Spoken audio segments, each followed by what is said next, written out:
দর্শক চ্যানেলের ডিজিটালে স্বাগত। দর্শক যেমনটি আপনারা দেখছিলেন, আসন্ন ঈদুল আজহা উপলক্ষে ঘরমুখী মানুষদের স্বাচ্ছন্দ্যে বাড়ি ফেরা এবং কি ঈদের কেনাকাটা নির্বিঘ্নে করার জন্য ফুটপাত দখলমুক্ত করতে কোনাবাড়ি থানা পুলিশের একটি চৌকস অভিযান পরিচালনা করে। তো সরাসরি আমরা আপনাদেরকে সেই অভিযানে নিয়ে যাচ্ছি। গাজীপুর মেট্রোপলিটন পুলিশের কোনাবাড়ি জোনের এসি আবু নাসের আলামিনের নেতৃত্বে অভিযানটি পরিচালিত হচ্ছে। অভিযানের কারণে ফুটপাতের দোকানিরা দিক বেদিক ছুটাছুটি করছে, কেউ বা মালপত্র ভ্যান গাড়ি তাদের মাল বিক্রি করার বক্স ফেলে পালিয়েছেন।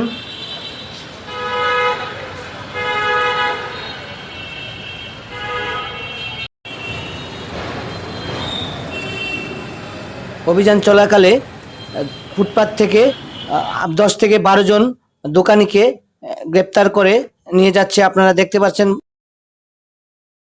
ঘরমুখী মানুষ ফেরার এবং যারা নির্বিঘ্নে পথচারী চলতে পারে এই লক্ষ্যে আমরা এই অভিযান চালাচ্ছি। প্রতিদিন এই অভিযান চলবে, অন্তত ঈদ পর্যন্ত এই অভিযান অব্যাহত থাকবে, যাতে মানুষ নির্বিঘ্নে এবং স্বাচ্ছন্দ্যে ঈদ উপভোগ করতে পারে।